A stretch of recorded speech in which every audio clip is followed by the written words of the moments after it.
Vande Bharat train काफी लोकप्रिय हो गई है। अक्सर खबर आती है कि फलाने राज्य के सांसद ने रेल मंत्री से मिलकर अपने इलाके में वंदे भारत ट्रेन चलाने की मांग की है। इस ट्रेन की लोकप्रियता का आलम यह है कि कई राज्यों के मुख्यमंत्रियों ने भी अपने राज्य में इस ट्रेन को चलाने की मांग की है। लेकिन इस ट्रेन के साथ दिक्कत यह है कि महंगा किराया होने की वजह से इसमें आम आदमी सफर नहीं कर पाते हैं। इसलिए सरकार एक नई ट्रेन वंदे साधारण चलाने की तैयारी कर रही है। रेल मंत्रालय के एक वरिष्ठ अधिकारी का यह कहना है कि वंदे भारत और वंदे साधारण के बीच अंतर जानना है तो आपको शताब्दी और जनशताब्दी का अंतर जानना होगा। शताब्दी एक्सप्रेस को जब शुरू किया गया था तो इसे अमीर लोगों की ट्रेन के रूप में मान्यता मिली थी। इसका भाड़ा भी ज्यादा था। तब इस ट्रेन का आम जनता वर्जन जनशताब्दी लाया गया। ये वाकया साल 1988 का था। उस समय केंद्रीय रेल मंत्री माधवराज सिंधिया थे। देश के पहले प्रधानमंत्री जवाहरलाल नेहरू की जन्म शताब्दी थी। उसी के उपलक्ष्य में रेलवे ने नई दिल्ली से झांसी के बीच पहली शताब्दी एक्सप्रेस को चलाने की घोषणा की थी। बाद में इसे बढ़ाकर भोपाल तक कर दिया गया था। ये ट्रेन उस समय सबसे तेज गति की थी, जो कि अधिकतम 130 किलोमीटर प्रति घंटे की रफ्तार से दौड़ती थी।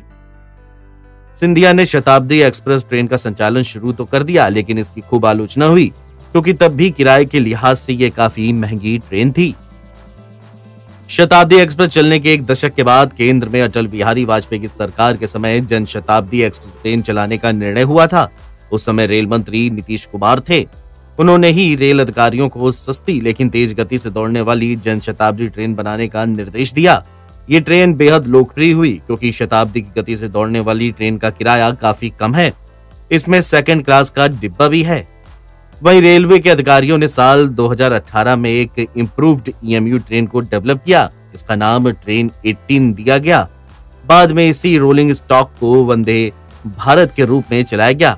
देश में पहली वंदे भारत ट्रेन दिल्ली से वाराणसी के बीच चली थी, जिसे प्रधानमंत्री मोदी ने 15 फरवरी 2019 को हरी झंडी दिखाई थी। ये ट्रेन भारत की सबसे तेज गति की ट्रेन है। इसमें कंफर्ट भी ज्यादा है, लेकिन किराया भी ज्यादा है। इसके एसी चेयर कार का दिल्ली से वाराणसी का किराया तकरीबन 1800 से भी ज्यादा है, जबकि एग्जीक्यूटिव क्लास का किराया 3355 रुपए है। वहीं अगले साल ही आम चुनाव होना है, तो गरीबों का जिक्र कुछ ज्यादा ही होने लगा है। वही गरीबों के लिए वंदे भारत का इकोनॉमिक वर्जन वंदे साधारण तैयार किया जा रहा है। रेलवे के आधिकारिक सूत्र बताते हैं कि इस ट्रेन के बनाने की प्रक्रिया इंटेग्रल कोच फैक्ट्री चेन्नई में शुरू भी हो चुकी है। इसे अगले कुछ महीने में तैयार कर लिया जाएगा। इसमें सभी सेकंड क्लास के डिब्बे होंगे, इसीलिए इसका किराया भी कम रहने का कयास लगाए जा रहे हैं।